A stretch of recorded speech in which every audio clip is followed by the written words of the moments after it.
It's the All Birdies, No Bogeys podcast, your weekly disc golf analysis podcast right here on JomezPro. I'm your host, Brian Earhart.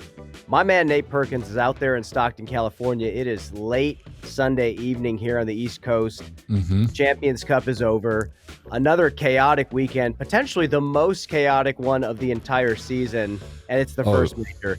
Nate, talk to me. Man, I'm with you, Brian. I feel like it really was the most chaotic weekend for many reasons, but for the main reason being the unpredictability of the golf, right? We didn't know what was going to happen at every moment, and that's what makes exciting disc golf. So this was one for the history books. You know, it was a major, so it had that extra weight to it. But the venue showed up, the fans showed up, the energy was there. Like we had Paige Pierce showing up, we had Paul Macbeth storyline, we had it all this week. So it was really special to be out there, to be a part of it, to be working with DGN and taking it all in. Well, there's a lot to zoom in on here. There's also some big picture things that I want to talk about because some unfortunate things happened late in the FPO round that we need to dig into. But first, we should call a spade and celebrate some of the good things that did happen. Walk us through round one. Silva shoots 10 under par clean, showcases the skills that we've been talking about all season long, and does it again. This is a very positive sign for us as fans of disc golf. Am I right about that? Yeah, I mean, we have one of the emerging, talents in the division, and I don't think she's going anywhere, right? We've seen her pop up. She won all those European tournaments. Like we know she can game, and we saw her play really well at Music City and almost take it down. And she showed up in a big way round one, and she was just hitting those lethal putts like over and over again. Like she was hitting putts, and I'm like, oh my, like it's so filthy. I'm like turning away in disgust. Like I can't believe she did it again. Like 65 footer into the wind on hole 2. Like it's unmakeable stuff that she's just doing on repeat. So she's a player that you can't take your eyes off when she's on the green.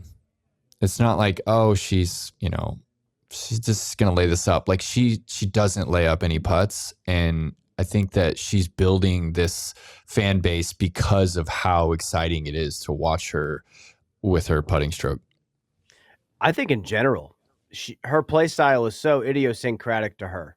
The throwing, the backhand technicality, the way that she moves the disc is so specific to her. And then the putt, she's solidifying herself as one of my favorite putters ever. You told me in a text message early on, she might be one of my top 5 favorite putters, regardless of division. Is that still true after this weekend? I think that she faltered a bit late, and she's human still, right? She's not perfect, but I firmly believe that if I had 5 players to choose from to hit a putt for me, in a difficult situation in circle 2, like Silva's on the list. Like there might be 4 MPO players, and then Silva's on my list. It's incredible. Okay, so you take Silva Saarinen over Ohn Scoggins in regards to putting. I do. I think Ohn is a little streakier than Silva. I think Silva has a better handle on the putting green right now. Let's just real quick for our YouTube viewers, let's dive into her putting stroke, because I was watching some of this beautiful SlowMo. It is a palm up spin putt. It is so unique. Normally you're reaching out and kind of grabbing the basket. But everything is spin putt until the very last second. She pulls the elbow in and pops the palm up. I went out in my backyard today, Nate, and I tried to feel this release, and I could not do it. It is so unique. But the moment I finally got a couple, rockets out of my hand. It makes complete sense. You have this big mechanism with all these levers in the spin putt. But the big tricky part is that wrist, hinging and opening up and making it inconsistent. When you just pull the elbow in a little bit, pop the palm up that last second, you've created a push putt. And Yeah. you can shove the disc into the basket with all that momentum from the spin. It is one of the most beautiful trajectories in either division. I agree with you. I mean, Yeah. stylistically, it's just a great trajectory. It's a great stroke. But yeah, one more look at this. What do you think about that? So I love that you're keying in on this late aspect of her putt where she's, opening up the wrist and palm to the sky kind of situation. For me, what I love is the way that Silva draws it down, right? It's when she starts that motion, it's all fluid, right? She doesn't go down and then pause, right? Like, Adam Hemmis used to go down and then kind of pause there for a moment. And even Paul is a little slower. Andrew Marwede, he's bringing it down. It's pretty fluid, but it's slow. Hers is pretty quick and fluid. And it makes me a believer. As soon as she goes down, I'm like, well, she's going to make it. It's just this fluid motion. She's not like putting the disc. She's just like making this beautiful figure eight in front of her and then letting go. Yeah, it's all about rhythm. And I remember Missy telling me that a long time ago when I was asking her about consistency in the putting green. She's like, well, putting's all about rhythm. Sometimes you have the rhythm and sometimes you don't have the rhythm. And right now, the way that Silva is making the disc come out of her hand from circle 2 is just ridiculous. The pace in which she hits chains is just absurd. And happy to see her do well. Round 1, she shoots 10 down. She's in the lead. Mm-hmm. But the storylines keep coming, Nate. Hanna Huynh shoots 9 down, and she's 1 stroke off the lead. She's beating Paige Pierce, who also is shooting good, by 4 strokes. Just after round 1, just tell me your thoughts and what you gathered from these players and interviews and just being out there on the ground. Mm-hmm. Well, it was Hanna Huynn's career day, right? It was 1027 rated opening round. It was 20 points higher than she's ever shot before. I think 24 points higher than she's ever shot, right? And she even admitted in an interview, I don't think I can do it again. Right. Like she's not like, oh yeah, I can do that. She's like, no, I don't think I can do that again. And, she was honest and she was humble. But what impressed me was it wasn't just round 1, right? Like she showed up in round 2 and she was there. I don't think she scored for the first several, but she wasn't throwing bad shots. She was collected. She was calm. She was delivering some pretty good putts and she shot under par, right? It's hard to do that when the moment's so big. And it was a career round 1, but it was also just a career tournament for her. And these are the building blocks that will take you to the next step, right? It's going to elevate Hanna Huynh. The experience that she got playing on the lead card is invaluable. Paige Pierce. We just talked about her in the podcast. You asked me a question that kind of took my breath away a little bit. You were like, what does it take for Paige to become her old self? And it's a weird question to be asked, whether you're a friend of Paige, a fan of Paige, you're Paige herself. What does it take to be as dominant as she was before? It's a tough question to answer, but I think the only thing I could tell you from my memory was if she just lets the subconscious take over. If she just shows up and does the thing she's done hundreds of thousands of times, magic like this throw-in is going to happen. Yeah. She's one of the purest throwers in the history of the division and still is right now. But Nate, like you've talked to her over the years, you've kind of seen her mentality change. You've seen her life change. What did you pick up from her this weekend that was different? I know she loves being here in Stockton. Yeah. And first I'm going to get directly to that question, but I'm going to touch on this video that we just saw for those watching on YouTube, because this isn't my moment, but I was working with DGN and Nate. I only get to call a few shots, Brian. I only get to call a few shots, right? Around. I'm the on-course guy, and every now and then they'll be like, all right, you're calling this shot. And so I'm talking about Paige's drive, and I'm setting up the moment, and I'm telling the listeners what disc she's throwing. I'm like, hey, she's got overstable fierce here. She's releasing this one high. It's got good pace. I'm like, drop. And then I'm just like, it's in the bucket. Look at the wind for eagle. It was the highlight of my entire broadcasting career, right? I don't say it lightly. I had full body chills. It was such an honor to be a part of this moment. And I really feel like I nailed it, dude. I really felt like I brought the energy, and just, you could hear the crowd come through my mic. And it was just one of those moments I'll never forget, you know? Like, I idolize Jim Nance and some of the calls that he has, like, you know, in the NFL and stuff. And it's just like, how do you instantly know what to say? And it just comes out of you when you're like really excited about what you're seeing. So I really felt like I did my job there, and to be able to call that shot for Pierce, who's like one of my good friends, and see her like competing at this level that she hasn't been at in a bit. It was all-time moment, man.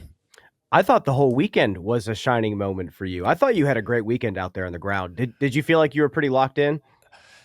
Yeah, it's you know, it's always a craft that I'm trying to hone, right? I'm always trying to, you know, take in feedback and take in more information around the course, and try and deliver stuff a little different, right? It can get a little monotonous, you know, talking about these shots and stuff. So trying to deliver it different adjectives and stuff, and really just keying in on the wind. I don't think we can talk about the wind enough. And so I think Sexton, Doss, and Ian and I had a good back and forth. I was just like feeding them wind constantly, because it was the biggest storyline. It was the biggest factor in the Swenson course.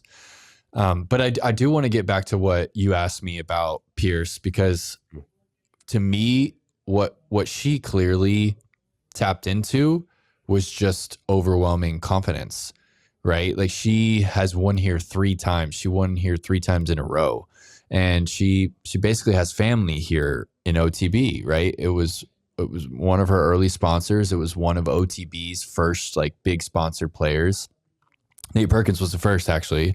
Paige Pierce was the second. And then I got them to sponsor Ezra Aderhold. But Paige just knows what to do out here, and she believes that she can do it. There's just no doubt. And so that's why we saw her kind of playing, as you know, you referenced like the subconscious. She tapped into it, man. Well, you interviewed her this weekend. What did you kind of pick up from her language, how she was feeling, how she was approaching this week? The one thing that I do still notice about her is the confidence was there, and the fire was there, right? The like, I'm not messing around attitude. She brought that. What I think caused her to falter in the end was, it's a little bit too much energy. It's a little bit too antsy, right? She's like bouncing around like before she throws. And I sometimes think that takes away from the shots, right? I think it adds too much. I mean, she juiced it on 9 and then 4 putt, right? She was like 60 long on that hole. And that's because she's like amped up, just bouncing around everywhere. So I think that the confidence obviously doesn't need to go anywhere, but maybe just like settle into it a little bit more, and like, you know, take the heart rate down a little bit and maybe relax. Well, as the tournament progressed, it felt like it was turning into anybody's race. And after round 2, I sat at home after watching the broadcast, and I thought to myself, this is a perfect storm for us as viewers, because now Silva has gotten the lead early, and she's in the lead by 3, but she has 3 multiple-time major champions all tied in second place behind her. And I felt like in my mind, they were tied, because the challenge for Silva is getting over that hump. And it's that hump that Holland Hanley had to wait a long time to get over. And it's whatever those, you know, tournament nerves are, they're killing her. And especially with the wind being up, yes, she throws well. She's a very sharp player when it comes to throwing. Her hyzer flip style doesn't perform as well and as consistently in the wind. So I Right. knew something interesting was going to play out. Paint the picture for us of what you kind of saw over the course of the next few rounds into the finals. Yeah. So I'm really trying to key in on what, when she's messing up, like where's it coming from? And I kind of have a theory that Silva, she wants it, of course, everyone wants it, but she doesn't fully believe that it's hers. Whereas like Missy, Kristin, they fully believe. They don't just want the title. They already know that the title could be theirs and is theirs, right? They believe that they have put in the work, that they have the shots. And that's why I kind of feel when we saw Silva kind of melt down at Music City, I kind of feel like that's tied in, right? When there's such an emotional response because you wanted the tournament. You didn't really believe that it was yours yet. You just wanted it. And so you're getting crushed because it was taken away from you. And I think that that's just something that as time goes on and as she realizes that she's like one of the better disc golfers in the division in the entire world, that it'll come her way. She'll allow it to come her way. And physically, Brian, what I think that Silva lacks is a little bit of pace.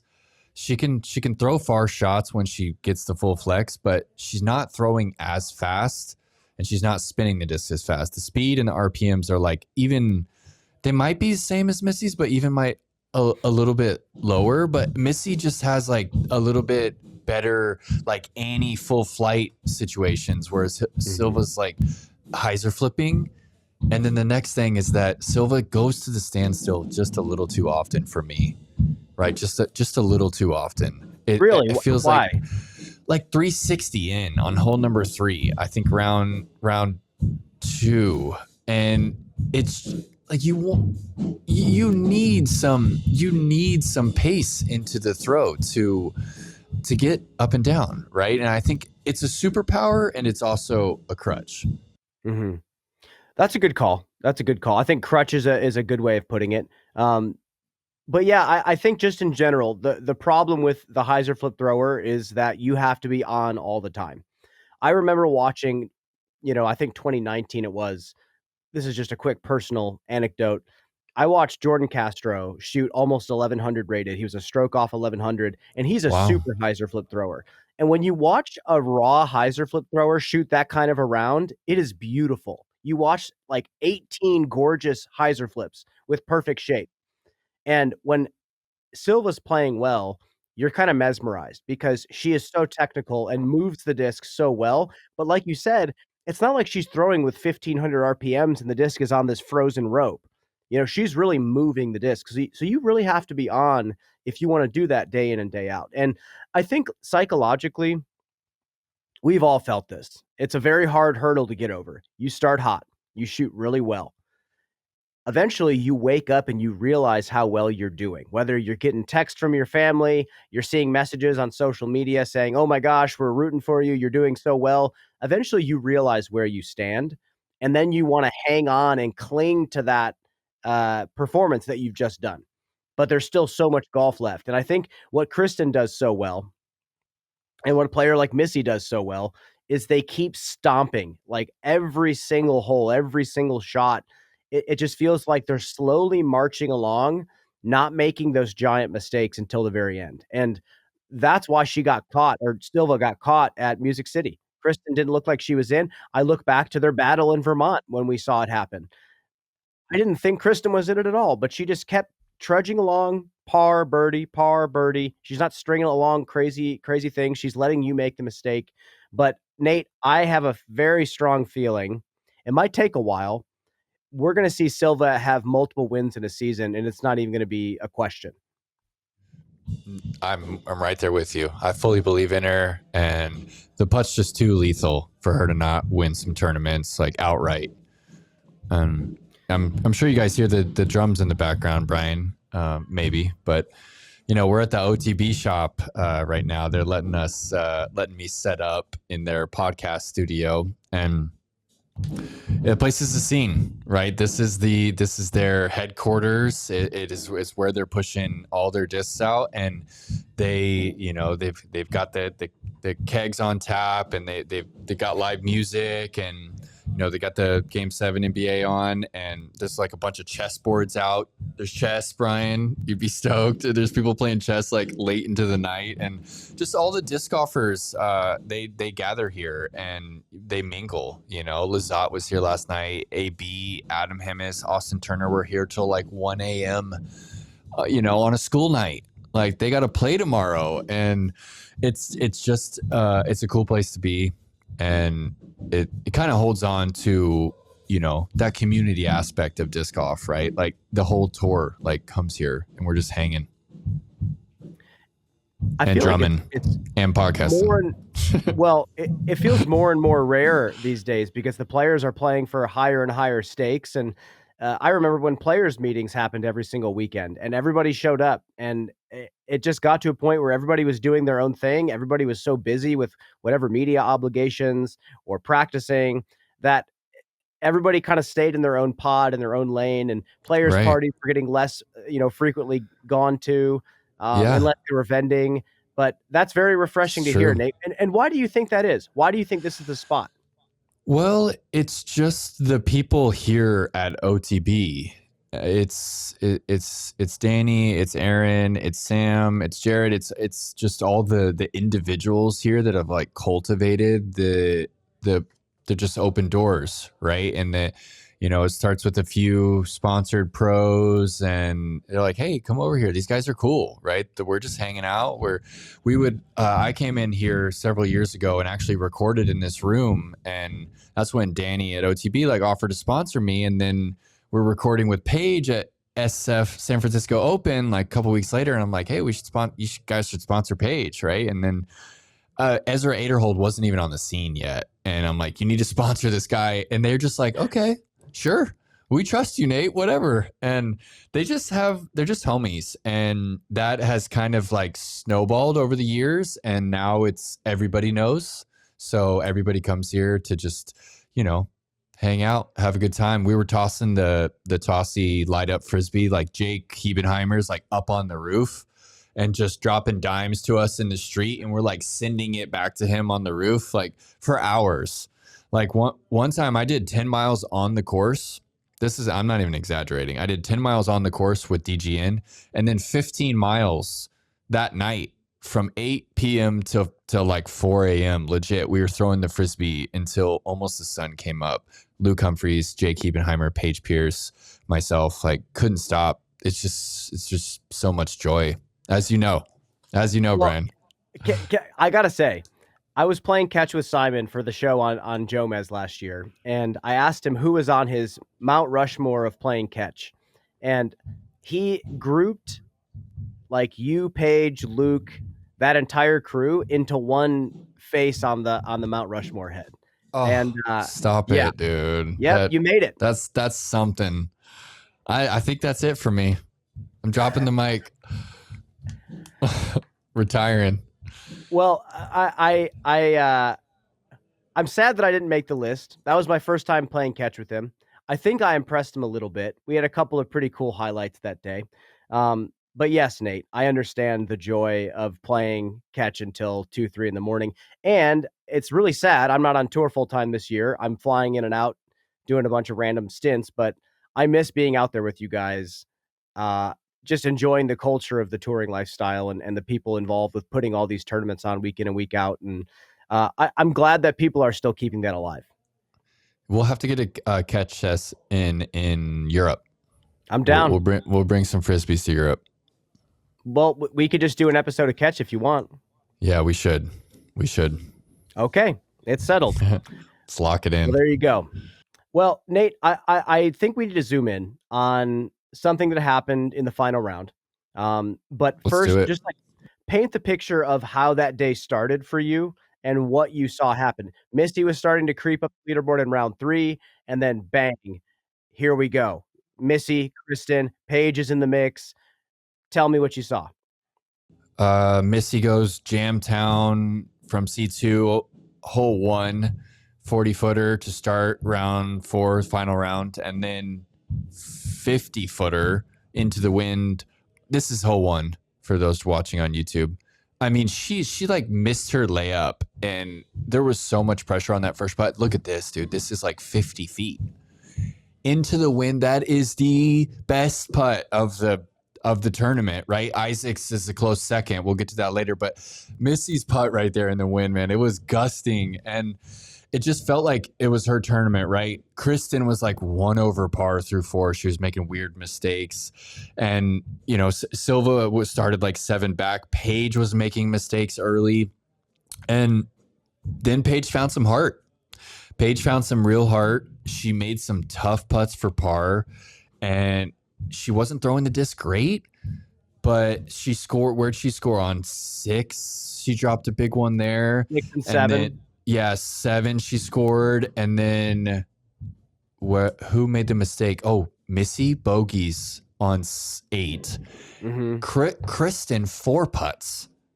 Kristin 4 putts and is in tears. It's like, it looks like it's over for her. Like she's like 3 over or something crazy like that, maybe 2 over. And go into the next hole. Paige has all the confidence. I think she's like 1 back or 2 back, and she zips it like 60 long on 9, and then she 4 putts. Mm-hmm. So we got back to Kristin 4 putts, Paige 4 putts, and then Paige throws it in for eagle on the next hole from like 2 bills, electric, right? And then Missy makes a 35-footer death putt on 11. It was just insane. It was insane. I mean, this is after the Paige eagle. So she has so much going on, so much to think about, so much pressure, buries it. It's just, it's as clutch as you can get. Like people talking smack about Missy, like not really being clutch, are just, they can never say anything again. Yeah. You know, the keyboard warriors, they're like, yeah, she's not really clutch. Like she doesn't throw clutch stuff like Kristin. Like she doesn't show up. She plays good when others play bad is their narrative. And, you know, I was responding to a couple people. It's just, they can't say anything from here on out, right? Those moments are so clutch. So let's fast forward to the 16th. Kristin has somehow stayed in it. She somehow found the gear. You know, she shed the tears. She came back. She birdied. Missy bogeyed a hole, I think, was it the 13th? And Kristin picks up 2 under there. 16, Kristin is 1 back of Missy. And they're both, Missy throws a good shot on the 16th. Kristin's a little out of position on the right side. She's playing for par. She goes to throw her shot. And then all of a sudden, there's a commotion. And all of a sudden, they're like all talking. And I'm hearing from the broadcast in my ears that she's been called on a foot fault. Are you by the green at that time? Where are you? I was up by the green. So I had to kind of get back to them to try and report on it and to try and tell our producer and the booth commentators to try and give them some insight of what's going down. And I'm walking up to hear the PDGA marshal, ask the players if they saw it. And Missy is the first one. I mean, Missy's in the lead by 1 stick. And she's the first one to go, no, I didn't see anything. There's no foot fault, right? Mm-hmm. We're good. And the other players, Paige, nope. And then the PDGA marshal is like, well, it was a foot fault, so that's a stroke. And Silverlat, Kristin's caddy husband, was trying to make the case that there was another issue with another player earlier in the round, and it was overlooked. It was like a clear violation. It was overlooked, and they kind of brushed past that, and it happened so fast. She had a stroke, and then all of a sudden the DGN is like replaying it and talking about whether or not they felt like it was legit. And what happened, Missy parred the hole. Kristin would have parred the hole, but instead she gets a bogey. So instead of being 1 back going into 17, she's all of a sudden 2 back and flustered. Fluffs the drive. Missy birdies. She's 3 back going into 18. So that stroke, in my opinion, completely changed the dynamic of the tournament. And I think that is what people are asking themselves. Do we want to change the dynamic of the entire tournament because Kristin brushed into her disc after she stepped? Mm-hmm. What's your take on all this, Brian? I've had a lot of conversations since I saw this. I talked to DGPT staff, PDGA staff. I've talked to FPO players, MPO players. It sucks because if you go frame by frame, theoretically it was a foot fault. Like the disc was still in her hand. The very next frame, it's out of her hand. And in that frame, before, her disc was starting to move. So it was a foot fault. PDGA made the call, and that's what happens. However, nobody is going to cheer for that. Nobody is going to go, yes, justice. Because at this point, every player on the tour, and I don't know how you feel about this, but if somebody did that on my card, I'm not calling that. I don't care what the rule is. I'm not calling that. There's many reasons why, but it just doesn't feel worth it to make that call. I don't want the player to shoot worse than me because they had a 1-stroke penalty for that. So here's my take on this. The call was correct. The stroke assessed was correct. Yes, we wish that the marshals could call every single foot fault and penalty as if they were a computer. They're not going to. So in my opinion, we need to make some of these rules a little bit easier to call. Or on the other side, harder to break. So when we look at foot faults, I don't think I've heard many people talk about this, but I've thought about this for a while. When you mark your disc, you get 8x11 sheet of paper behind it to throw. When you don't mark your disc, you have an 8x11 sheet of paper behind your disc, and it's about a 8-inch disc. And the biggest disc I think that you can use, like a Condor, is like 10 inches. So technically, we have all this space that's been granted to us. We can take behind our mini or we can take behind our disc. That's like a lot of space. Personally, I think we should just be granted that space if we mark our disc. So we get that 8 inches or 9 inches, the average width of a disc. Yeah. And add 11 inches to that and give us 20 inches to throw from. Then I love that. And here's the thing, and I talked to a lot of people across the board. I never heard one peep about this rule. I would love for people to send us an email and give me a counter as to why it might not be a good idea.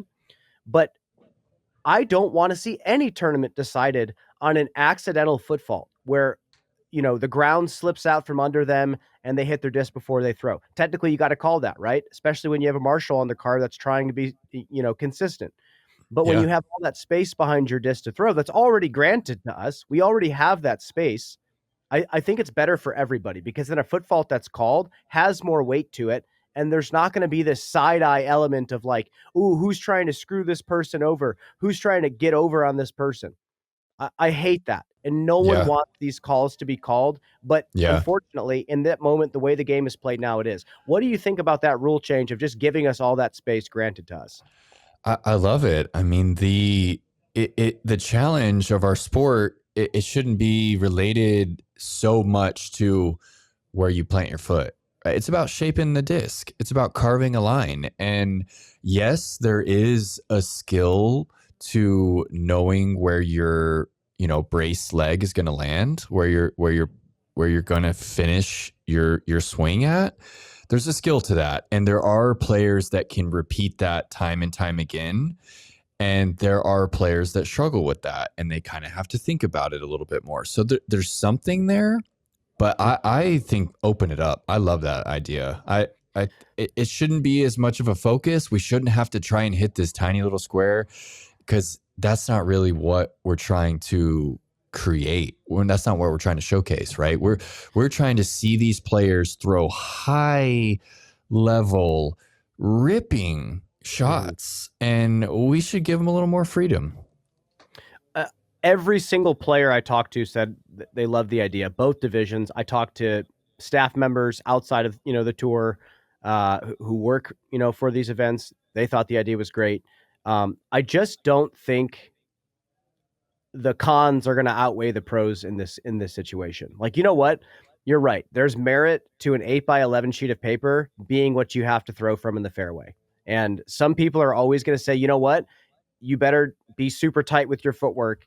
But the problem is, footing in our sport is more important than almost any other game. I'd love for someone to send us an email and enlighten us with a sport that has more varied and dangerous footing than disc golf in regards to how the players have to play.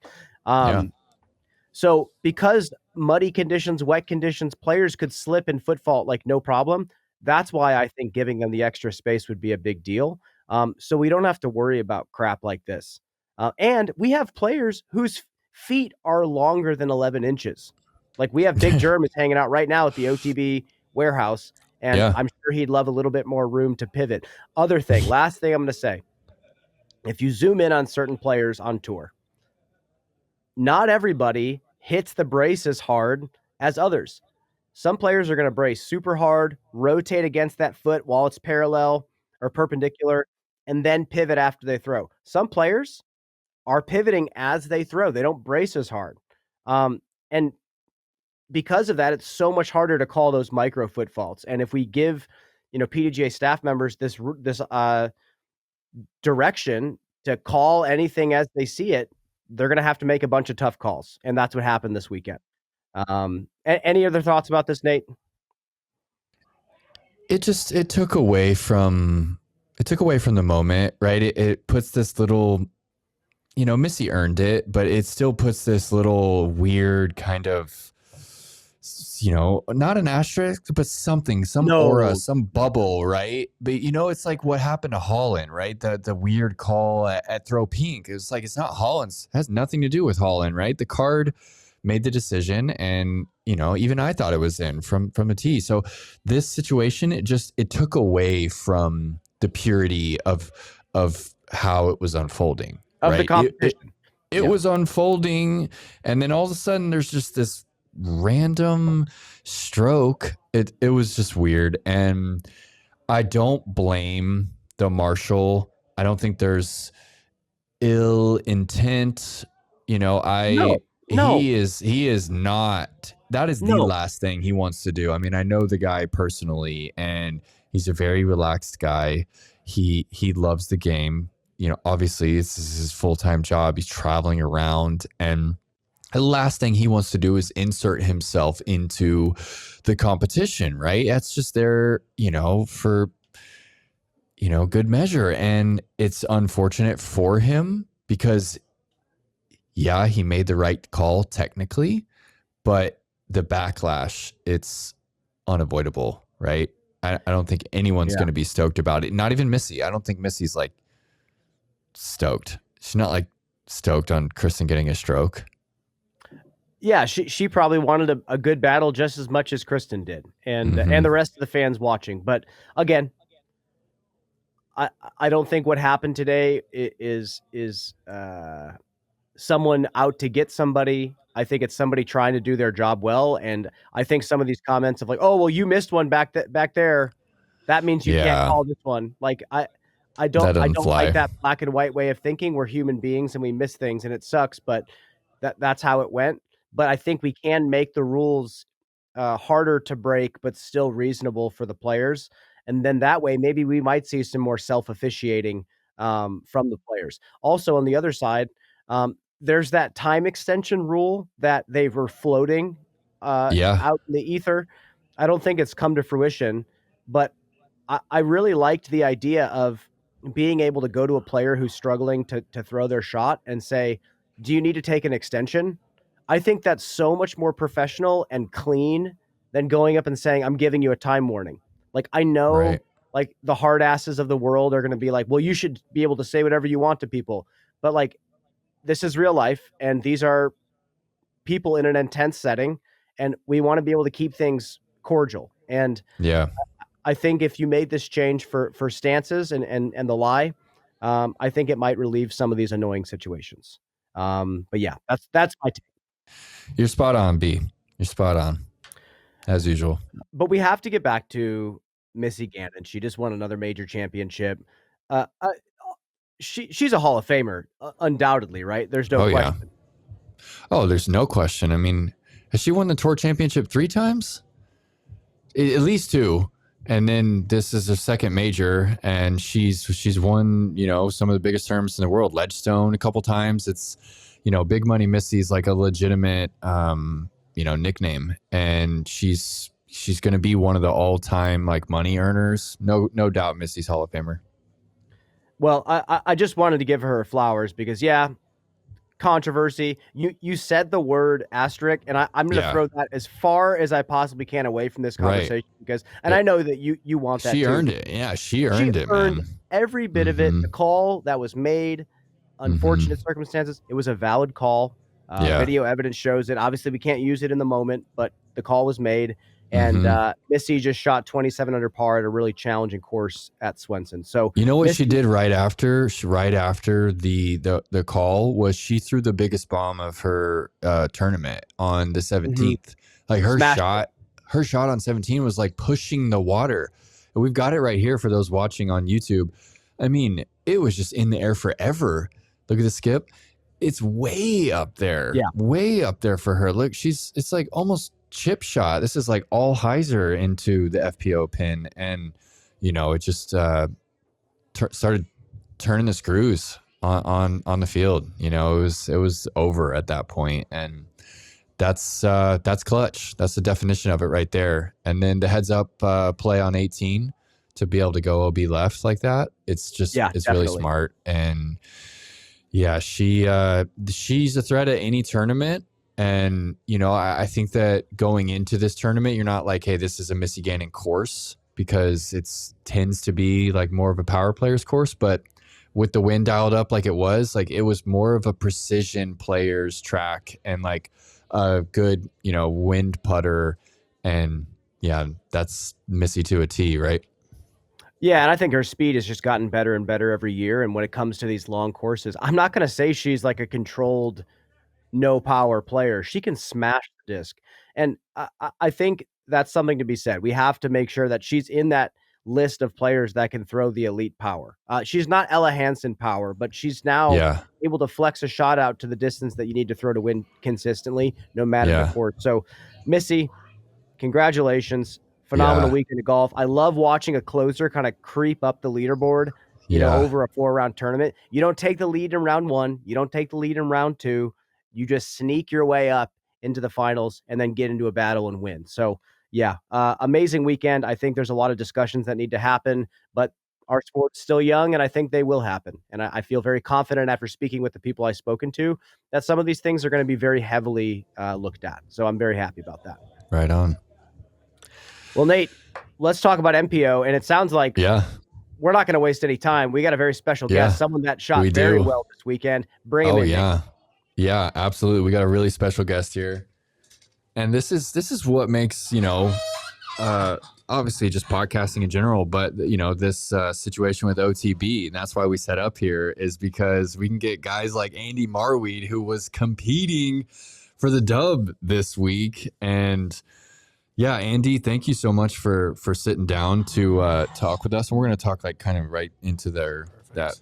Yeah, thanks for having me on, guys. Excited to be here, talk a little bit. Yeah, Andy, I've played with you before many times actually, and I've always been a fan of your game, obviously because I'm kind of partial to the forehand as well.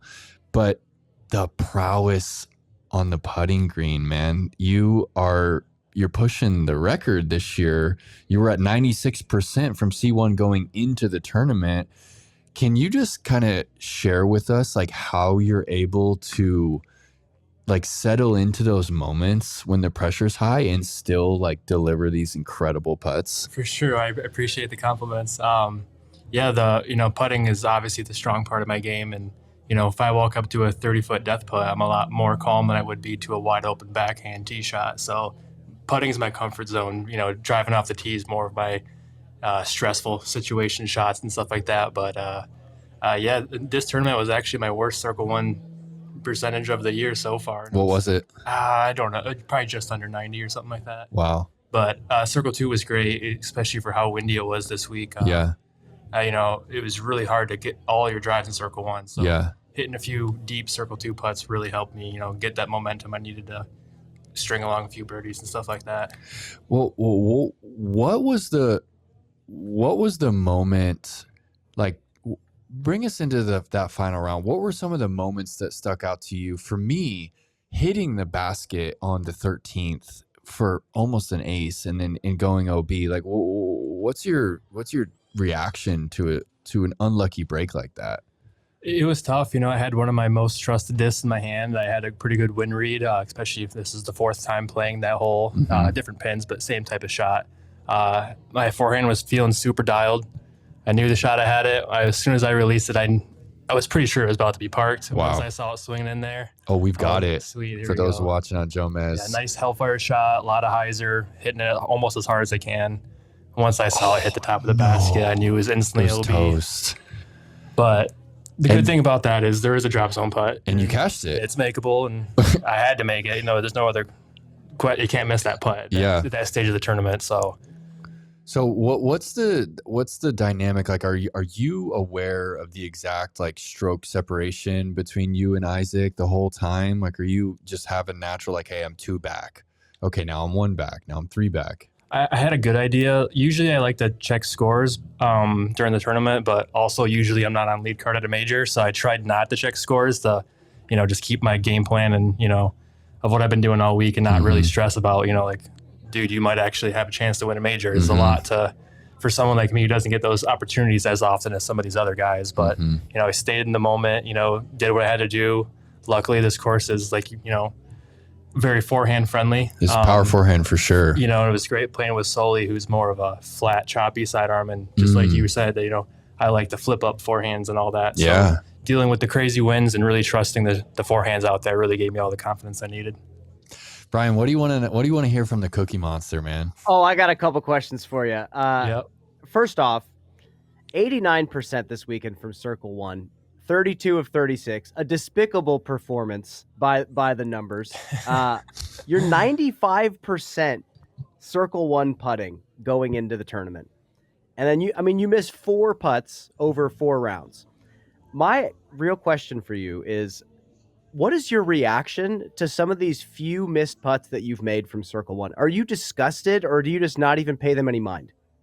Oh, I can't lie. It definitely does bother me. I think that's due to such high confidence I do have. I know if I'm putting it in the circle that I'm putting it in the basket. And whether that's true or not, usually, you know, 5% of the time it's not true. But as long as you have that mentality of I'm making this 100%, you know, you have a much better chance than obviously not being confident at all. So, and it's kind of funny. I remember a conversation I had with you, Brian, maybe a year or 2 ago, and you asked, what do you think could be the, you know, the best putting percentage? And you said 95. And I said, I don't really think, you know, I'm putting at 92, 93, and I feel like I'm not missing. So I remember that talk that we had. I don't know if you do, but a year or 2 ago. No, I do. You know, I'm at that pace. So I'm just trying to obviously not think about that. I'm more worried about making the putt for birdie than I am my stats, of course. But if I'm making my Circle 1 putts, I'm usually playing pretty good. Well, as we watch, you know, a beautiful putt from you from Circle 2, it seems like you have 2 different stances in Circle 2, and you're so solid from, you know, just outside the circle to just inside Circle 2. My question for you is, same thing with outside the circle. What is the potential of a putter in Circle 2? How high are we going to see somebody go percentage-wise? 50%? So that I don't honestly know. I think Gannon is the best Circle 2 putter, obviously, by far. So whatever he shoots is going to be the record. If it's this year, next year, whatever, just from his style of putt and how good he is. Obviously, I have a very clean, smooth stroke for Circle 1, but I just can't generate the amount of consistent power on a straight line that he can. That just, you know, if my jumper's on that day, I'm putting great, but to be as consistent as him, I don't actually have an answer for you, but my answer is whatever Gannon decides to shoot that year is probably going to be it. Do you think we're ever, just one last question about this theoretically, do you think we'll ever see somebody on the Disc Golf Pro Tour finish a season at 50% Circle 2? If they play the whole entire year, I do not think so. I think too many situational stuff going on. That and just the style of courses we play. You know, obviously here at Swenson Park, it's an open ball golf course, which is my probably only ball golf course on tour that I enjoy playing is Swenson because it plays very well. There's no silly OBs, everything that makes a great course, etc. But just for the style of courses that we're playing, they're so open. It's getting windier and windier, I feel like, each year. Whether that's true or not, I don't know. But us going away from the wooded style of courses and that comes with less wind. It's so hard to putt 50% in the conditions that we usually play in. That's kind of my thought as well. I feel like once you get to the later third of Circle 2, it becomes a completely different putt, and you're kind of at the mercy of Mother Nature as well, versus being just outside Circle 1, being able to jam a step putt full force into the basket. But my last question, I don't know if we've spoken about this before, but I've played with you back in the Midwest before. I think both of us went on tour full time, and you had one of the loftiest, like, pure pitch putts that I've ever seen, and you switched it. It was like 20 feet above the basket. I remember that. Yeah, for sure. This new push putt stroke that now is, netting you some great results. When did you make the change? And then how did you teach yourself to push putt so well? It's like the purest push putt I've ever seen. I appreciate that, Brian. I think to give it a timeline, I want to say maybe 3 or 4 years ago. I'm not sure which came first or whatnot, but I definitely used to be super pitchy, nose down, push putt, loved me a good tailwind, throw that thing up in the air, let like it drop a Barsby in. putt. But yeah, then I switched to more of a spin putt. Not really intentionally, but just how it came to be. And then, probably 3 or 4 years ago, I kind of really perfected the putt for specifically Circle 1 to 45 feet of having a really consistent push, but having a nice, clean, tight spin to the disc to minimize, factors such as wind and whatnot, catching the basket at the right spot. How long did it take you on the practice basket to perfect the stroke that you have now? That's a hard thing to do. Yeah, it is. I'm not honestly sure. I know, playing disc golf for as long as I've been playing, I never did like going to do field work. If I was out practicing, that wasn't like a round. I was at a putting green putting for, an hour or two at a time. I probably don't putt that long anymore, but, I definitely have put my hours in on the putting green, but that's always been more of a fun thing for me to do. I never treated it as practice. If I go out for an hour and putting, I'm having a really fun time. That is so wholesome. And that is a superpower. That's awesome. Well, my last question before I kind of want to open this up to Perkins and you, Andrew, and myself. The past few weeks on the Disc Golf Pro Tour, we have seen an absurd number of metal hits, like record numbers of people crashing the basket from 200 plus feet out, throw-ins, aces. Is that just a result of the courses that you guys are playing, or is the field just gunning for the basket more than they ever have? I think it's a good portion is course design. Obviously with the island hole, you're not going to leave it short and try to skip up to it. So you have to attack it in the air. And especially with how good all these, pros are at throwing the disc so high in the air on hyzer, when it's coming down at a good height to go in the basket, if that doesn't hit metal, it's still probably parked. It's still a great shot. So just with all these pros absolutely dialing in these shots is there's going to be a basket hit, occasionally, and if not, kind of almost often, just for how good these guys are and girls at really attacking the green and attacking the basket nonetheless. Oh, I want to see it again, man. I almost don't, but I kind of do. That stings so bad. And, I want to ask you later in this final round, I mean, you were in it until the putt didn't catch on 17. Yeah. I mean, that approach was big time. What's going through your mind when you're about to putt that 24-foot putt? Yeah, kind of death putt? It was close. Obviously there's a danger behind, but that's not really going through my head at that point. I don't remember what the wind was, but I remember it was kind of breezy. And I told myself, I didn't rush my routine, but I said, don't overthink this, just put it in the basket like you do. And it wasn't a good putt, but it was good enough to It could have caught.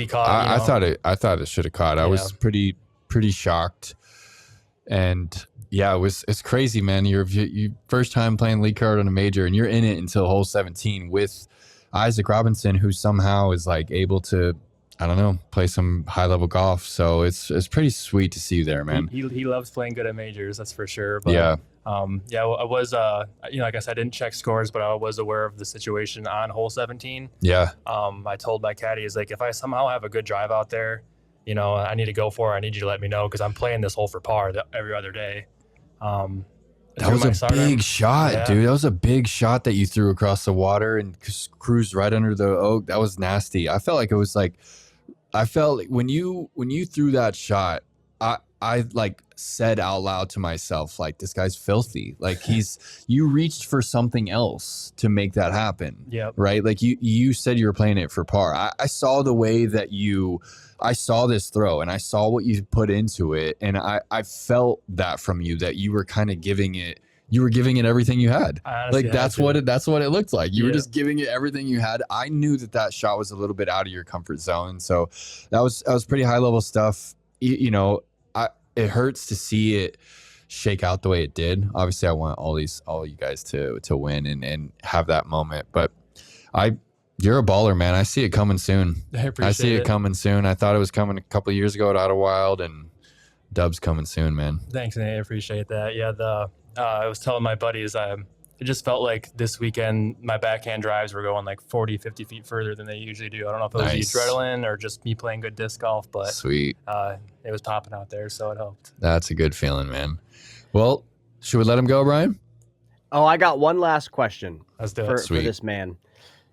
So whenever Isaac wins, it happens every time. There are multiple comments from people being like, another boring win for Isaac Robinson. And I read these comments confused because I think his style is so unique to him. The way he throws the disc is so unique to him. His putt is one of the most unique on the tour. What do you like about Isaac's game? What shocks you and like fascinates you about him? Maybe enlighten the people from a pro's perspective that plays with him. For sure. No, I have a good answer, I think. And this comes from, myself who loves forehands and will forehand at any point in time. Watching someone as good as Isaac throw backhands is still mind-boggling to me, and I've been playing professionally for a long time. Him grabbing a mid-range and throwing it as flat as can be and it going as straight as can be is such a cool shot to watch in person from someone who, sure, I can do it, but not every time like Isaac can. It's crazy to watch how consistent he is, especially in the biggest moments, of the year. He's always delivering. He's doing what he has to do and gets the job done. And then what about his putt? Because I haven't seen you raw spin putt ever like Isaac does. What blows you away about his putt? So I played with Isaac, bad memory. I don't know if it was yesterday or the day before on Chase Card, and I didn't want to jinx him, so I told him after the round, but I said, Isaac, watching you make 40-footer after 40-footer in a ripping headwind with that nice, crisp, clean spin putt was truly amazing to see. If I'm walking up to a headwind putt and I'm pushing it, it's scary because it can go anywhere when it loses speed. He just spins it so clean, and it's just a direct target, a direct line to the target every time. And it's such a good tool to have, especially in these windy conditions. But he's an incredible putter as well as an incredible thrower. Andrew, my friend, thank you so much for joining us. Thank you for your words. And I'm sure you'll be back on the podcast very soon if you'd like to be. Awesome. I appreciate it. Thanks, Brian. Thanks, Nate, for having me on. It was kind of popping out there. Like, how many people do you think are out there right now? I just walked in and Nate pulled me in to do this, so I'm happy to be here. There's definitely a crowd out here, so I'm about to go see what's going down. So. Well, I walked out to go get like Germ or Sexton. I saw you. I'm like, get in here, dude. Thanks for letting me know. All right, Andy. Thanks so much for coming in, dude. Awesome. I'm out of here.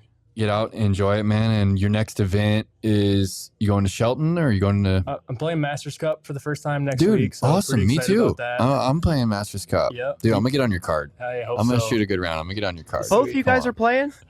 I'm playing the Masters Cup, dude. He said he's playing it the first time ever. I played the course once my first year touring, however many years ago that was, but first time playing the event, I'm pretty stoked. Dude, the layout's pretty tough too. I don't know if you looked at the positions, but what they do when the pros come is they're like, oh, let's push it back and still call it a par three. No, like it's all par threes, and they're like there's some pins where it's just like, come on, man, it's like 500 feet. You guys aren't playing this at day law. I know they always got to make everything harder for us each year. But they do. When people are shooting as good as they are, they kind of have to push the limit. So I'm up for the challenge. It'll be a cool layout. You're gonna like it, man. We're playing 18 holes, all originals, but all long. So it's it's just a good place to be, man. Santa Cruz. Awesome. I'll see you there. All right, Andy.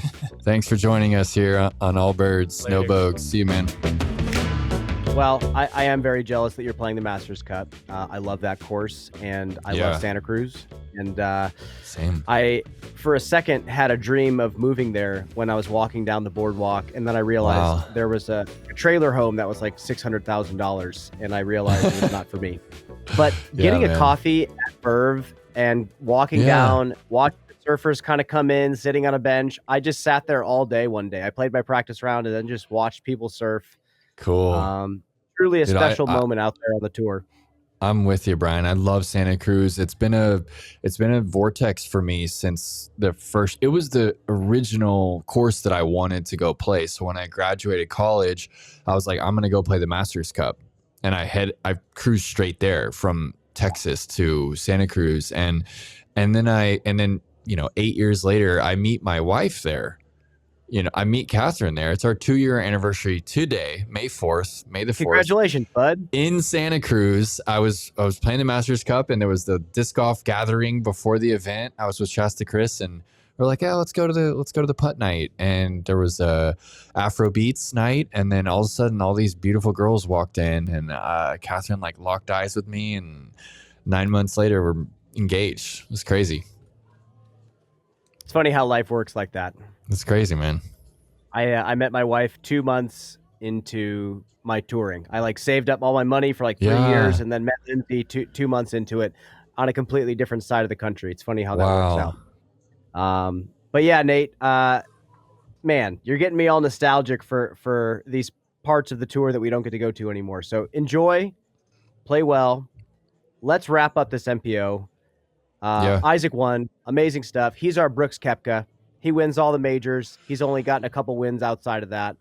He's 24, dude. He's 24. He just won his 4th major. It's he's one of the all-time greats. He has taken himself the 2 worlds. It puts him in another category, and now the 2 Champions Cups. I think even it furthers his legacy exponentially. I think to do it for the 4th time in 3-year span. So. I think episode 1 or 2, I was talking about Ezra. I'm like, hey, I don't think Isaac's going to get him too many times this season. And he shows up, man. It's incredible to watch him when he is clicking. It's something special.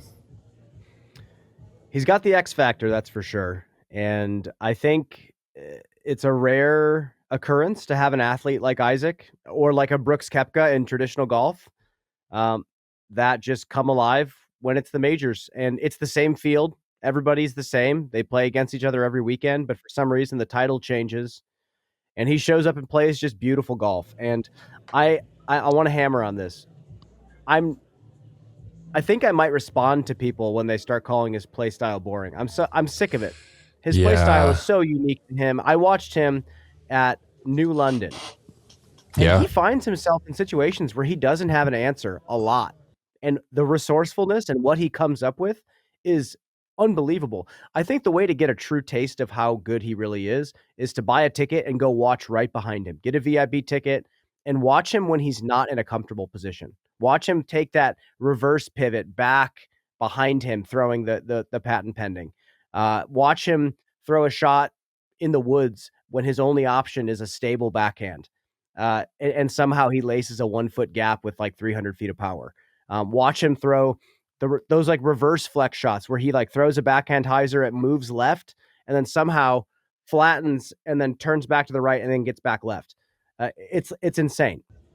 He defies the way that he uses the ground to control the distance of the shot, the way that he just burns the mid over into the ground. No one else is even doing that. Conrad used to do that quite a bit with his putters, but not a lot of people are doing that. And that's what led him to the world title in Vermont. I felt the approach on 1, everyone's going overstable forehand, and Isaac is throwing a putter into the ground, he's carving the shot into the it's not done flying. It's the trajectory of it, the line of it finishes the flight. It had so much more to go, but somehow he's a master. And yeah, I would never classify it as, boring golf.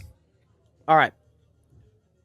One last question about Isaac specifically, and then I'll let you kind of paint us the picture of the rest of the field, because it was almost leaderboard-wise more chaotic than FPO. Yeah. Isaac wakes up tomorrow and says, I'm done playing disc golf. This is boring. I'm going to go become a painter. Is he in the Hall of Fame? I know, 24 years old. You can't be in the Hall until you're 45. Is Isaac Robinson in the Hall of Fame with his 4 majors in 3 years? Yeah. Yeah. Like, does that lock it in for him already?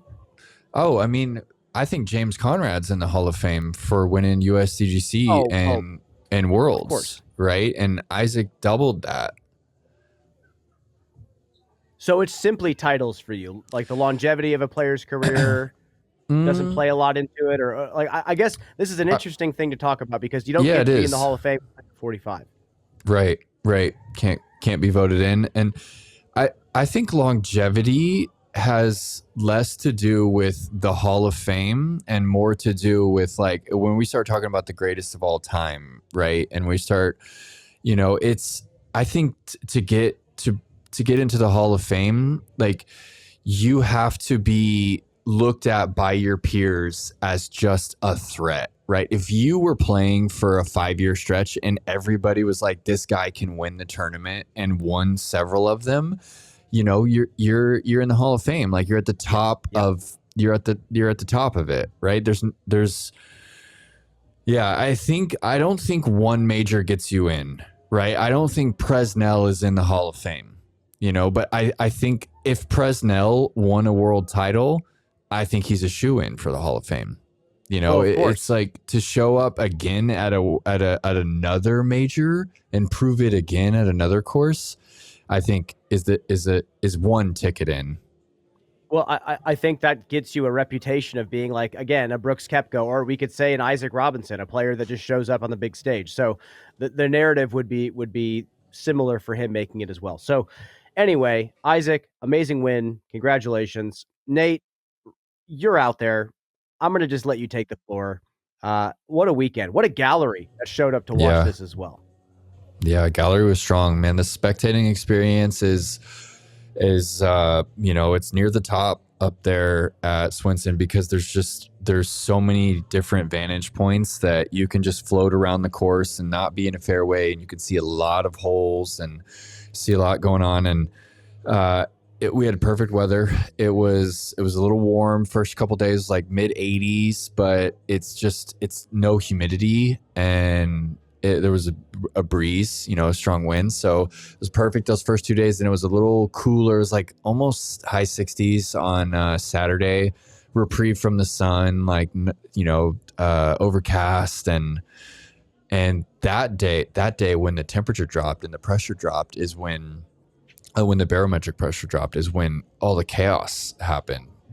I don't think they're related, but just happened to be that cold, windy day on Saturday where it turned into a grind for MPO.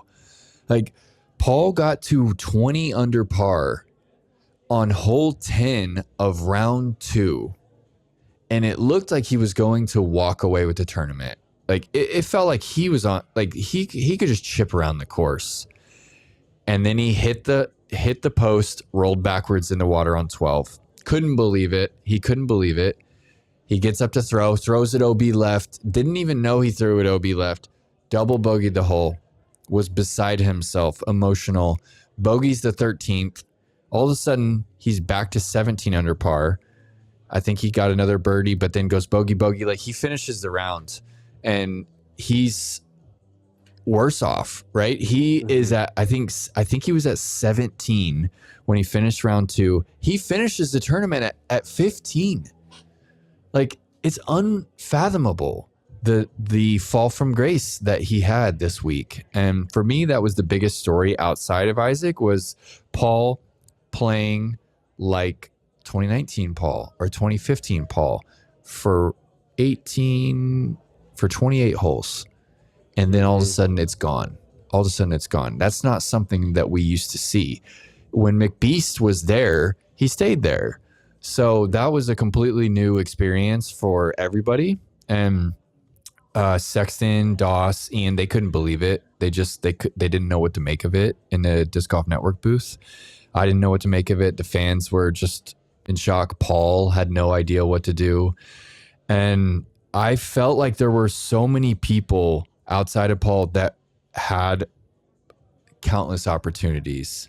They had countless opportunities. AB's performance in round 3 was also a big shock. Entire lead card, really. I think the best finish on the lead card round 3, that windy cold day, was a 3 under. It was just a grind out there. Isaac said it in his interview that if they were infecting each other, like they were affecting and infecting with the bogey syndrome. Like it was like one person would throw a good shot, next person would throw a bad, then they would throw a B. It was crazy, and no one knew what to make of it. And it just, the whole story of the tournament changed from this sprint to like this test of fortitude, right? And I think that's why it felt like such a memorable event, because it wasn't like, hey, first to 40 down. It was like, wow, this is a hard track and there's danger everywhere and it's perfect amount of wind and good luck. I woke up on Sunday. I had left to go to a concert Saturday night and came home, looked at PDGA scores, and if I had coffee in my mouth, I would have spit it all over myself, because you go from seeing like Ricky, AB, Paul, Isaac, and then, oh, surprise, it's Sullivan, Tipton, Isaac, Andrew Marwede, and Ben Callaway. What happened? Callaway, dude. Oh. Did you see Callaway's eagle approach? It was beautiful. Oh, that was a that's dude. A bench shot. It was so smooth, dude. His approach on 5, the par 5, it was so smooth. He's like barely moving his body and just shapes this dime. Bullseye, gets the birdie there, like kind of changes the momentum. And then he's like 465 out. Like the wind's not really helping him. It's a little bit of a tail left to right, like kind of preventing the hyzer from swinging back in, and he drops the dime. I actually got to call that one too, and he just put it right outside the bullseye, and it got him back in it. You know, it got him back to 19, and yeah, he let some stuff slip. He had a short putt on 11, like inexcusably short putt on 11 that he missed, and he had some pretty routine shots that he let slip. But it's really cool to see him up there, Brian. A lot of storylines. I mean, Sullivan Tipton's in the lead going into the final day. Yeah. And you know what? He's another one of those guys that pops off in the big stages. Like we see his name at the World Championships, it feels like, every time. And he's just a USDGC. He was on the lead card multiple times. Yeah. Like this kid a lot. I think he's a great player. He's got one of the smoothest sidearms that I've ever seen. I love that Marwede was telling us kind of how different his sidearm is compared to Marwede's. And he is definitely a flat to flex player. He can throw the hyzer flip. I'm not going to sell him short there. I actually think he's a very universal forehand player. Yep. He has that classic like shortstop throw into first base sidearm. Mm-hmm. He's a little What athlete, do you like man. about him? Man, he's just so athletic. He knows what he can do with it, and he doesn't shy away from it. He's not trying to throw the shot you think he should throw. He's just like, oh yeah, I could throw a forehand right there. And he feels exactly. He's very intuitive with the forehand. And yeah, he loves that little baby anhyzer, which I've was partial to when I was competing. I loved leaning on that shape with the 12 speed, and he does it as good as we've really seen. You know, he's throwing these really straight nukes, like extremely far, like ridiculously far, you know, like pushing 500 sometimes when he flexes them. And he's just a little guy, so it's impressive to see him carve. And it felt like the moment got to him a little bit. The 3 misfires on hole 7, I think, were just kind of derailed his confidence a bit. just like wide open forehand, messed up twice in a row, and then didn't get the up and down after he missed a Mando. So he almost didn't tour this year. He almost like hung it up because the finances weren't in order, and wasn't sure about the sponsorship situation, and didn't know what to do. So it's crazy to see someone like almost have to hang it up and then like lead card at a major. There's so many things that I want to talk about here. There's so many things we could unpack. The show could be 3-4 hours, but I think one of the last things that I want to talk about, you just mentioned a player like Sullivan Tipton's not going to go on tour because the finances aren't in order. He was unsure about contracts. Yeah. You've done some agent work with players, and you don't need to drop names of who you worked for. What are you hearing from the companies, especially this season? How has that landscape changed?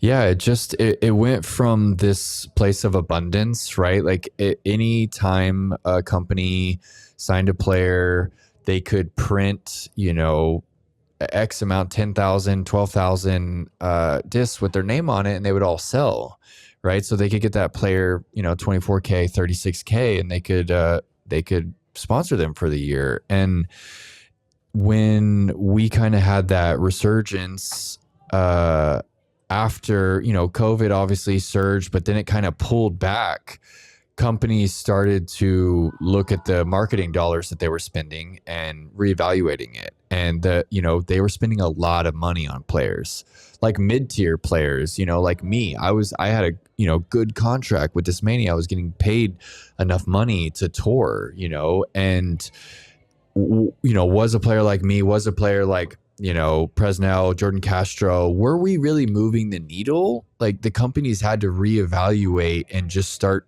trimming down from the bottom up, right? So I think that we could return to a place, but for the next like few years, I don't see companies really like giving anyone outside elite like a relevant contract. Like I don't see players like 10, 15, 10, 20 rated players like getting salary and getting signature discs with royalties, at least for the next like 3 or 4 years.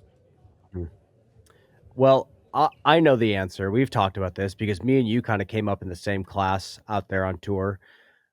What's the hustle if you're a player out there, maybe a young player hoping to get a big contract? How do you have to conduct yourself on tour these days? You've got to be married to the game. That needs to be the first thing. Like you have to have a craft with the game, right? You can't just want to be a professional disc golfer. You have to love this game first and foremost. And then if you aren't contending for titles and winning and taking home checks and getting a big paycheck from a sponsor, you need to be making content, right? Like you need to be building an audience on YouTube. You need to be getting on other people's YouTube channel. You need to like share your story so that you can build an audience and then do something with it, right? Like you need to, Ezra Aderhold, not winning titles, but 75, 80,000 people subscribe to his YouTube channel, and he is a very well-known player. He's popping off. He's a legitimate player. He's a threat to win, but hasn't won yet, and is very successful. Case in point, YouTube. I mean, Simon has success, but also the most successful thing that he does is YouTube, hands down. And I think that is a path for every player to find success. It's there for everyone, right? If you love the game and you have a passion for it, you put that on YouTube, people will they'll follow, they'll hear your passion, they'll feel your passion, and they'll subscribe, they'll interact with you, they'll be a part of your community, they'll support you. I had a blog when I first started touring. Because I kind of felt right away. You wordy poet. Thank you. I don't know if that was an insult or a compliment or both, but no insult, dude. You're a poet. I'm smiling when I say poetry, that. Brian. I had a blog, and no one knew who I was. But like you said, I told my story, and I pretty much just wanted to share with people back home what I was doing, what I was experiencing. And very quickly, disc golfers latched on to me because I was the guy that had the job, saved up my money. It wasn't a natural thing for me to do. I had to go out of my way to make this happen, and I wanted to share with people. Yeah. Those people that subscribed to my blog were the ones that bought my fundraiser discs. I developed this following of people that wanted to see me succeed and continue to make this dream come true. And when my name got on the zone in 2019, those same people were the ones that bought those zones year after year after year. And I still have people messaging me from the very beginning that are like supporting the journey. And that's just fandom in sports. Like it's the I know that guy effect. People want to say, oh, I knew that musical artist when they were just putting up videos on YouTube. Like Marcus King. I saw Marcus King on YouTube when he was like 15 years old. Yeah, you did? In like, what is it, Martin's Rare Guitars. He was playing some Eric Clapton cover. And now he's like headlining tours all over the place. Oh, dude, I love Marcus King. People want to say, oh, I bought your first fundraiser disc because you advertised to us and you told us your story, and I relate to you. So, yeah, it's tough. It's a grind. It's a hustle, but it's sports entertainment at the end of the day. And if you're not entertaining, whether it's by winning, dominating on the course, or entertaining elsewhere, who's going to pay you money? Yeah. That's just how it is. And that's kind of how it was when we first entered the game. Build a community. Yeah. Yeah.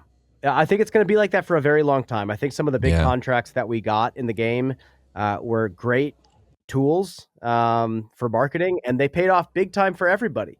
But now we're starting to see that like it's still a bidding war at the end of the day. And if a company's not going to pay $1 million and that's it, then you're not worth $1 million. So we'll see. We'll see how the game goes, but it's definitely growing. I mean, ticket sales this year are way up. It's growing. It's coming We're back. about to go to Europe.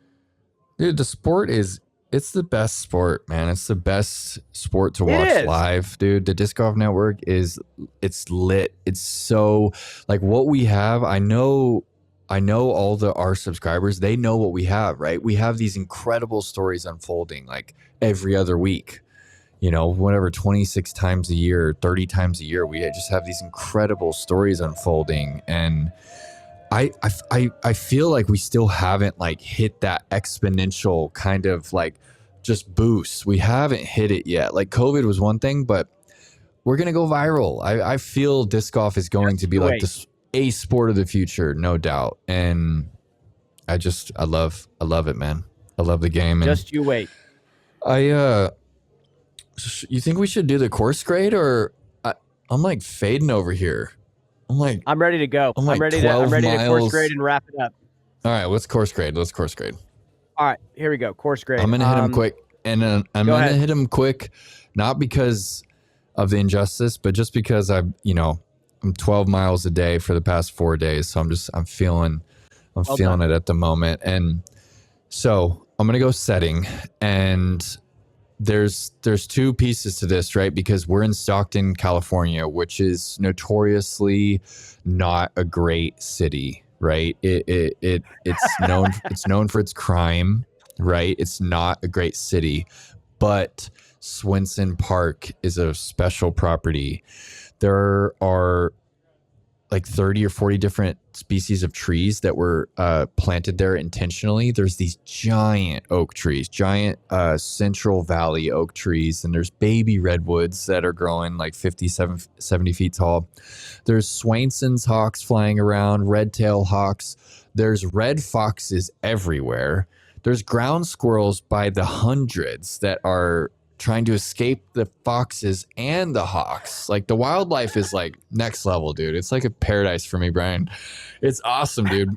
It's like, that's like why they have the foxes on the trophies and stuff, is because the red foxes, dude, I've seen red foxes smoke a ground squirrel while the ground squirrel is running away from a hawk. It's warfare out there. So Swenson is actually, it's sweet. And so the setting for me is a 7. It would be higher, but it's a 7 because the location outside of Swenson, not great. Infrastructure it's going to max out. Everybody can park there. They can build stages wherever. they've got money coming in from the visitors bureau. They've got money coming in from the golf course. Golf course wants to cater them. Anything goes. It's a 10 on the infrastructure. Doesn't get much better. And the design is also twofold for me because there's only so much you can do with flat ground, right? There's not a lot of elevation out there. So if Leonard Muse is he's a genius, right? He's super into the analytics. If he had a better property, he would max that property out. But he's maxed Swenson out, and I give it a 7.5 because I can't give it a C, but I can't give it an 8. So it's 7.5. First time cutting it in half right there. And then the Prestige is an 8 because this is a major. This is the Champions Cup. It's a coveted title. We only have 4 of them, but this is only the 4th edition of the Champions Cup. So with time, it'll be a 10. Well done, Nate. And you know what? Your job is done. I'll give you my grade. We can wrap things up. It's been a long weekend for you, bud. And it was a great weekend for you. It was really a pleasure to watch you and listen to you this weekend. Dude, thanks, Brian. Thank you, man. You shredded. Thanks, B. Infrastructure, I agree with you. I've talked to people. It's a 10. They've done just a phenomenal job out there. I want to see what else they can do. I want to see an 11 from them. But I thought to myself, what a 10 actually looks like. And I was thinking of like the Estonian, disc golf festival as being a 10. Yeah. But I don't think we need that to be a 10. I think that's just extra stuff. So it's a 10. Event team seems to have a good time out there. Design 8. I think they did an amazing job with what they had. And the course scored well. It was challenging. It was compelling. And it was good for both FPO and MPO. So congratulations there. They pulled off the multiple layouts. Yeah, they did. The only thing that takes away from the design is that when you're watching it on camera, you can't really tell where they're supposed to go because it's so wide open. Yeah. It's hard to see where the basket is even located. So that's about it. Setting, I give it an 8 because we say like, oh, Stockton is quote unquote not a good area. Every time I come to Stockton, I feel the same exact thing you feel tonight. I feel disc golf culture here. Cool. And you know what? I've had fun in Stockton. I've enjoyed coming to the OTB, the neighborhood that they're in. I think it's a wonderful place. And you know what? I'm in Charlotte here. I can't really speak on quote unquote good or bad neighborhoods because it's a metropolitan area and that's going to happen. Yeah. And I think the setting nature wise, it's Nate Perkins' haven and we're going to give it an 8. Prestige 8. I think people are starting to really love Champions Cup. I think people are really starting to latch onto it. We're going back in the woods. We're going to go to New London next year. 4 rounds New London? I don't know if it's going to be 2 and 2. No, don't go to the golf course, dude. Just do 4 rounds, New London. I don't get to make that decision. If it was my choice, we'd go 4 rounds at New London with different pin positions. Yeah. But Ivy Hill is a beautiful property, and again, infrastructure-wise, it's a great place for a tournament. But yeah, 8, 8, 8, 10. High scores. That might be the highest score. That's your highest. No, that's your highest. Clearly, I feel it. Well, Nate, holy cow. Yeah, man. Let's I want to give a shout out to OTB. That's onlythebestdiscs.com for the guy Stanley for setting up this podcast, setting it up to allow like Marwede to come in and just for hosting me, and they sponsored the tournament too. They give back to disc golf quite a bit. So thanks OTB. And Brian, this was a pleasure, man. Huge pleasure. My last shout out is to Anthem Films Disc Golf. The SlowMo. He provided us those beautiful SlowMo They're killing videos. it. His Instagram, Colin is such a good dude. I've talked to him a lot about, his visions for what disc golf can be. And when you talk to a creative person who has one of those beautiful, like super high quality cameras, it is so interesting to hear them speak. And I've discovered so many things about the way players play disc golf from those videos. So check him out on Instagram. And send us an email too, abnbpod@gmail.com. Send us your questions. We're going to get to them next week for, I think, episode 10. We're going to get to them. And it's a off week. Oh, it's episode 11 next week. So we're going to, I'll be in Santa Cruz. Brian, you'll still be in Charlotte. But the pod will be coming your way. Time, man. That's cool, man. Good for you. That's great. I'm sad. I miss it. But you know what? You got a home. You have a literal home. I know. I'm gonna walk 10 feet to my bedroom. Life's good. But hey, love you, Nate. I'll talk to you soon. All right, love you, B. And folks, thank you so much for tuning in. If you've lasted this long, you're a sicko. But we love you. Leave us a comment if you lasted this long. That's next level. Good night, folks. Good night.